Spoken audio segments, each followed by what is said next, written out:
Son las 8:06. Damos la bienvenida al abogado Mauricio Alarcón. Él es el director de la Fundación Ciudadanía y Desarrollo. Quisiéramos realizar con usted esta mañana, Mauricio, una revisión del estado de situación política en el país, particularmente de partidos y movimientos políticos. Es el tema del movimiento Amigo, la más clara radiografía de lo que está pasando con el sistema de partidos en Ecuador. Una decisión sobre un partido a todas luces irrelevante en Ecuador, en su mapa político, que patea de manera muy fuerte el tablero, incluso con proyecciones al tablero electoral hacia las elecciones de noviembre de este año. Bienvenido. Gustavo, buen día. Un saludo para ti, para la audiencia de Antena 1. Ecuador hace muchos años como parte del sistema de la Organización de Estados Americanos, y a propósito de una crisis brutal que vivió nuestro vecino país del sur, una ruptura del orden constitucional, promovió y adoptó como propia una norma internacional que se llama Carta Democrática Interamericana. En su artículo 3, la Carta Democrática Interamericana hace algo básico pero fundamental. Enumera los elementos esenciales de una democracia representativa. Y dice que son el respeto a los derechos y libertades de la ciudadanía, el acceso al poder, pero su ejercicio con sujeción a las normas, al Estado de Derecho, la celebración de elecciones periódicas, libres, justas, basadas en nuestro derecho universal a elegir y ser elegidos, la separación e independencia de los poderes públicos, pero también el régimen plural de partidos y organizaciones políticas. No se puede pensar jamás una democracia en que se limita o se pretende limitar la participación a unos pocos. Y mira que creo que todos vamos a coincidir en que se tiene que cumplir con las normas, que se tiene que aplicarlas, y por supuesto, para quienes las incumplen, con las sanciones que corresponda bajo el régimen normativo vigente. Pero cabe preguntarnos si la enorme selectividad y el direccionamiento con el que están actuando ciertas autoridades en este contexto preelectoral no despierta dudas y sospechas respecto a si lo que se busca es hacer justicia o inclinar la cancha en beneficio de unos pocos actores políticos. ¿Cómo se puede interpretar lo que persigue el Consejo Nacional Electoral? Las suspensiones que ha realizado, las exigencias a futuro sobre los porcentajes o la cantidad de votos que tienen que conseguir partidos y movimientos, ¿están aportando de alguna manera a esta crisis de los partidos políticos en Ecuador? A ver, Gustavo, el segundo punto creo que es muy fácil de evacuarlo, porque el año pasado la Asamblea Nacional, y prácticamente por unanimidad, es decir, con el apoyo de los votos tanto de la bancada de la Revolución Ciudadana como de la bancada de ADN, aprobó un paquete de reformas al Código de la Democracia, entre las cuales se encuentra esta reforma, este cambio a los requisitos que tienen que cumplir los partidos y movimientos políticos. Ya no hay las tarjetas amarillas, ahora vamos directamente a las tarjetas rojas. Y en estas elecciones seccionales, si es que no se consigue el 5% de votación en el ámbito que corresponda a la organización, nacional, provincial, cantonal, si no se consigue al menos 18 alcaldes a nivel nacional o presencia en al menos 23 consejos municipales, la organización política desaparece. Pero eso fue aprobado por la Asamblea Nacional y con el voto de aquellos que hoy también se sienten perjudicados.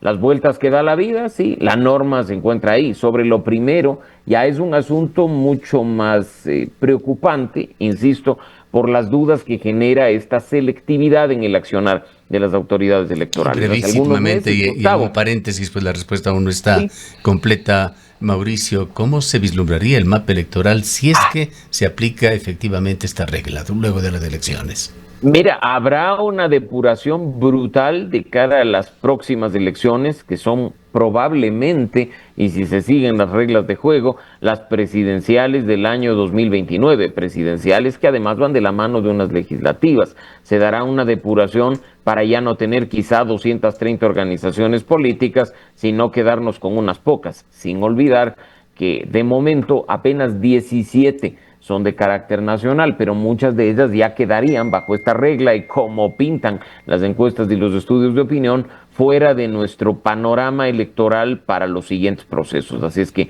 creo que eso responde tu pregunta, pero no quiero obviar lo primero que quedó pendiente, como bien dijiste.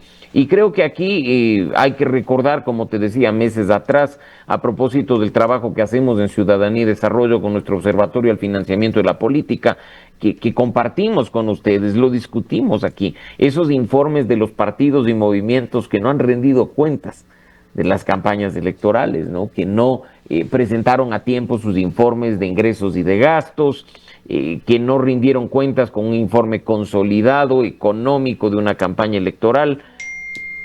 No es uno, no son dos, son muchos partidos y movimientos. ¿Y por qué entonces solo iniciar acciones respecto de uno? Una situación similar a la que podríamos decir, y mira que no estoy menospreciando, Gustavo, Rosana y amigos, un tema tan sensible como el de la violencia política de género, pero esa discrecionalidad con la que se ha actuado respecto del alcalde de Cuenca y la discrecionalidad con la que incluso se pretende insistir en la actuación contra el alcalde de Quito por una situación parecida. Ahora, Mauricio, quizás la pregunta es, ¿qué impacto va a tener en el proceso electoral que se avecina para el mes de noviembre este tipo de actuaciones consideradas arbitrarias desde el contencioso electoral, desde la justicia electoral, pero también desde la función administrativa que es el CNE? Aquí una de las inquietudes es si esto realmente le beneficia al movimiento oficialista o lo que va a hacer es provocar una mayor fragmentación de la que ya existe y nuevamente vamos a tener por ahí alcaldes, prefectos electos con menos de un 20%, con 16, 17%, lo que de alguna manera resta legitimidad y quizás las dificultades en este contexto se convierten y se transforman en incertidumbre incluso en la ciudadanía, que a la final dice, bueno, y ahora, ¿por quién voto? A este le conozco poco, a este otro no le conozco. Antes estaba con una organización política, exacto, ahora está con otra. No, le conocí en otro partido. Le conocí en otro movimiento, bajo otros auspicios, pero ahora me aparece además con ciertas alianzas de alguna manera incomprensibles. Rosana, no tengo la menor duda, y te mando un fuerte abrazo a la distancia, de que hay tontos que creen que reduciendo el tamaño de la papeleta nos obligan a votar por una opción política. Creo que podrían estar ocasionando el efecto contrario, porque habemos quienes, hastiados de lo que está sucediendo, cansados de la arbitrariedad, del autoritarismo y del abuso de poder, estamos dispuestos a votar por la opción que nos pongan contraria a aquella que pretende beneficiarse de la cancha inclinada. Así es que esa reducción mental de algunos, que creer que poniendo la papeleta de un solo color fuerza a la ciudadanía a inclinar su voto por ellos, creo que va a traer consecuencias completamente distintas. Y mira que el análisis se está dando en este sentido. Si uno está satisfecho con la gestión de su alcalde, debe poder elegir en libertad, Rosana. Yo no quiero, y hago un símil con lo que sucedía con la anterior ley de comunicación, que alguien que se cree superior moralmente me venga a decir qué leer, qué escuchar o qué ver. No quiero que ahora alguien, entre comillas, moralmente superior, me venga a decir o a forzar a quién tengo que elegir o por quién tengo que votar. Yo tengo que elegir en libertad.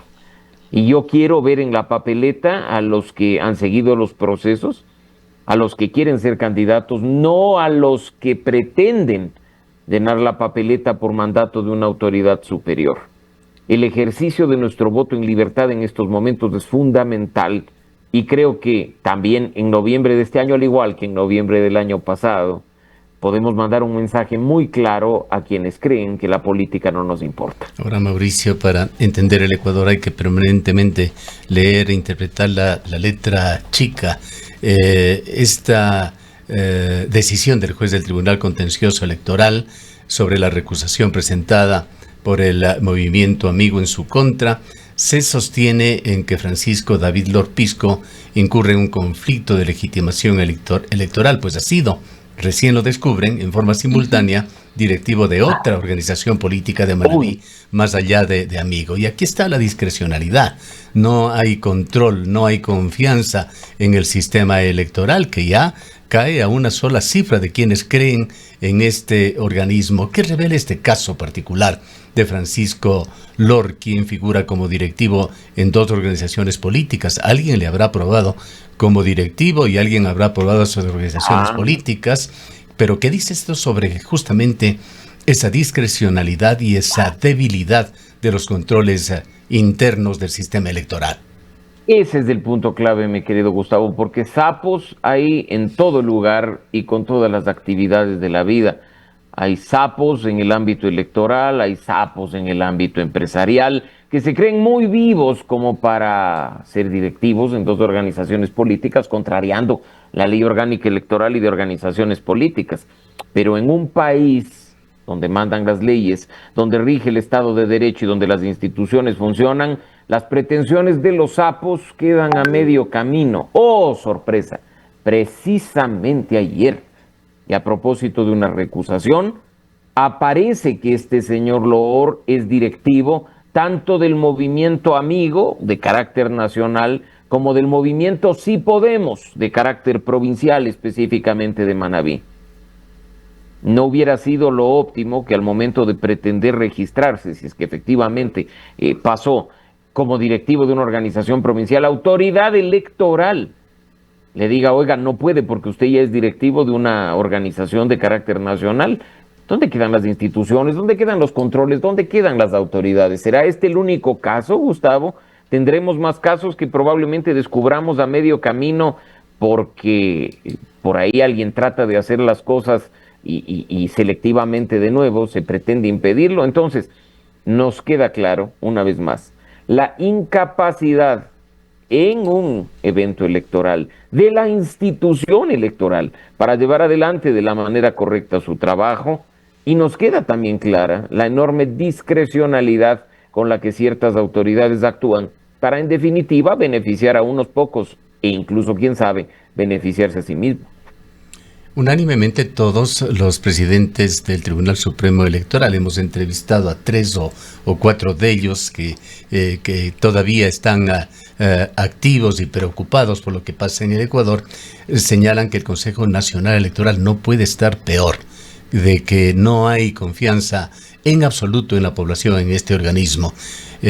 ¿Cómo debemos tomar estas posibilidades de una renovación del Consejo Nacional Electoral que se les sigue además manejando con una altísima injerencia política? Se dice ahora que se podría concretar en noviembre del 2026. Bueno, a mí me preocupa más, Gustavo, que ayer algunos medios de comunicación especulaban respecto a una renovación parcial días antes de que se realicen las elecciones. Entonces, cuidado, y esto termina convirtiéndose en un sistema de premios y castigos a los miembros actuales en función del trabajo que hagan en beneficio de alguien, ¿no? La renovación parcial del Consejo Nacional Electoral debió haberse dado en 2021. 2 de los 5 miembros debían haber sido cambiados hace 5 años, Gustavo. La renovación total del Consejo Nacional Electoral en su configuración actual debió haberse dado en el año 2024, hace 2 años. Y en este momento deberíamos estar trabajando para la renovación parcial de un Consejo Nacional Electoral totalmente distinto en su integración al que actualmente tenemos. Así de mal está la institucionalidad, que hemos tenido que tener a 5 personas, bueno, una salió de manera anticipada, otra acaba de renunciar, pero 5 personas en funciones 8 años, Gustavo, cuando el mandato constitucional no contempla esa posibilidad, cuando habían mandatos claros al Consejo de Participación Ciudadana para hacer su trabajo. pero los mismos inoperantes e incompetentes que durante estos 3 años y medio han sido incapaces de renovar a la autoridad electoral, parece que hasta van a aparecer en la papeleta de noviembre buscando ser reelegidos, ¿no? De nuevo, esa gran oportunidad que tenemos nosotros de, identificándolos bien, ponerles en el lugar que corresponde. Así es que ojalá ahí esté el mayor castigo a quienes se han burlado de la voluntad de la ciudadanía, pero sobre todo han irrespetado la Constitución y la ley, generando esta enorme inestabilidad en la institución electoral. Bien, quisiera tratar otro tema, dejando por el momento de lado el tema electoral, Mauricio, y hablar sobre este cambio de estrategia que propone el gobierno. No sé si se lo debe interpretar así, en realidad que deseche el plan Fénix, plan que nadie, o quizá muy pocos han conocido, y que presenta ahora un plan nacional de seguridad, con la novedad de que este plan sí trae metas e indicadores. No sé si ha tenido como organización Ciudadanía y Desarrollo ya la oportunidad de analizar qué está proponiendo el gobierno con este nuevo plan nacional de seguridad. Gustavo, no es un documento pequeño ni es un documento de rápido análisis. Lo estamos analizando actualmente en Ciudadanía y Desarrollo, así como también estamos analizando este informe, esta estrategia, este acuerdo, la Agenda de Crecimiento Ecuador 2040, que se ha presentado también hace unos días. Otro documento pesado, con mucha información. Creo que sería irresponsable de mi parte en este momento meterme a una minuciosidad en cuanto al contenido, tanto del tema de seguridad como del tema de crecimiento económico, pero creo que sí hay algunos aspectos que se debe mencionar en cuanto a lo general en el tema de seguridad. Claro, y el primero, ratificar la necesidad de que la información esté disponible para la ciudadanía. Así es, cosa que no sucedió con el plan Fénix, ni siquiera para la academia, ni siquiera para organizaciones ciudadanas que lo pidieron concretamente. Pero mientras tanto, la urgencia del tema está basado también en la forma en que se le está viendo a Ecuador desde afuera. El día de ayer reportábamos sobre esa denuncia de Human Rights Watch, basada además en investigaciones periodísticas de prestigiosos diarios, The Guardian, The New York Times, de lo que pasó en Sucumbíos, y las denuncias que se hacen de la participación de elementos militares de inteligencia norteamericanos, o lo que sucedió hace 2 semanas. Es información que también se le cubrió de manera muy ligera y que pasa ya a ser una más de ese largo glosario ecuatoriano, que Ecuador ingresó por primera vez al Índice Global de la Tortura en la categoría de alto riesgo, publicado por un organismo de prestigio, la Organización Mundial contra la Tortura. O incluso, Gustavo, respecto a esta información que ha sido conocida hace apenas 3 días gracias a Amnistía Internacional y una investigación con el CDH de Ecuador del papel que está jugando Estados Unidos en materia de seguridad y que ha propiciado un posible ataque contra una embarcación ecuatoriana, la lancha Fiorella, que ha desaparecido a inicios de 2026 de aguas internacionales, y desde entonces se desconoce el paradero de 8 de los 10 tripulantes de esto. Entonces, de nuevo, las acciones de seguridad son muy bien valoradas y recibidas por la ciudadanía, pero con responsabilidad, con rendición de cuentas, con transparencia y con información. Algo que con el supuesto plan Fénix, que nunca se pudo constatar ni siquiera su existencia, hubo, y que hoy más que nunca se demanda a propósito de lo que se ha visto durante estos ya casi 3 años de gobierno. Las desapariciones forzadas, los procedimientos de los militares no son compatibles con acciones de seguridad en beneficio de la ciudadanía. Así es que ojalá, de nuevo, este plan, más allá del contenido específico que lo podemos desmenuzar en un próximo espacio, cumpla con esa necesidad, incluso, Gustavo, de rendir cuentas en cuanto al destino de los recursos que aportamos los ecuatorianos para esta materia en específico, que no haya opacidad en la contratación pública de materia de seguridad, que no haya opacidad en las compras públicas que se hacen con el incremento de los 3 puntos del IVA que se dijo iba a ser destinado para estos fines. Así es que ojalá esos temas generales que sí son ya identificados en cuanto a las acciones de gobierno, nos permitan tener más y mayor información, más y mayor rendición de cuentas en cuanto al trabajo del Estado, para poder nosotros sacar las conclusiones que correspondan en cuanto a la efectividad de la acción institucional en beneficio de todos. Ahora, Mauricio, si bien no conocemos todavía a detalle este documento, quizás algo importante es en qué medida los gobiernos de territorio deben ser involucrados en este proceso para combatir la inseguridad, es decir, la relación del gobierno central con los gobiernos autónomos descentralizados. Y pongo esto un poco para la discusión, luego de que le pudimos escuchar al ministro Reimen en la coyuntura electoral de cara a las seccionales del mes de noviembre, indicando, sugiriendo, diría yo, que los alcaldes deben ser afines al gobierno nacional para poder trabajar de manera conjunta, de manera coordinada y colaborar en las mejores condiciones, sobre todo para enfrentar la inseguridad. ¿Cuáles son las lecturas sobre esta posición del ministro, estas declaraciones del ministro de cara al proceso? Precandidato, además. Además, de cara al proceso electoral del mes de noviembre, y por supuesto lo que debería ser esta relación entre el gobierno central y los gobiernos descentralizados. Rosana, pretenden manipular nuestra libertad de elegir. Pretenden con cuestiones como estas direccionar nuestro voto en beneficio de unos pocos. Eso es impresentable. Los gobiernos autónomos descentralizados, y hago énfasis en este segundo término, por supuesto que tienen responsabilidades respecto de nosotros los ciudadanos en muchas materias, entre ellas, aunque de forma limitada, la seguridad.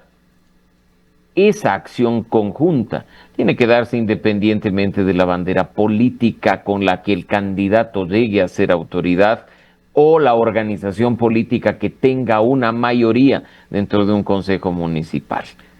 O sea que solo si son morados y representan a la lista 7 van a poder acceder a recursos para ayudar a los ciudadanos. Esa práctica extorsiva manifestada por el ministro es impresentable. Y de nuevo, nos creen tontos. El trabajo tiene que ser colaborativo, indiscutiblemente sí, pero pensando en los ciudadanos, no en el color de la organización política, en su nombre o en el número con el que aparecerán en la papeleta. Y el trabajo de combate a la inseguridad tiene que ser articulado, por supuesto que sí. No nos olvidemos que hay municipios que cobran y recaudan una tasa de seguridad. Hay acciones que implementan en el ámbito barrial. Pero la coordinación y la colaboración tienen que estar presentes, independientemente de la bandera política. Sí, acciones que recordamos se repiten. La historia se dice que es cíclica. León Febres Cordero tenía esa especie de unidades ejecutoras. Lucio Gutiérrez daba discursos que los revelábamos los medios de comunicación, excitando a los municipios a unirse al gobierno bajo el riesgo de no recibir recursos, etcétera, etcétera. El tiempo no nos da para más. Queremos agradecer a Mauricio Alarcón, director de la Fundación Ciudadanía y Desarrollo. Gracias, Mauricio. Gracias, Gustavo. Gracias, Rosana. Un abrazo a la distancia para ustedes y un saludo a la audiencia de Antena 1. Son las 8 horas.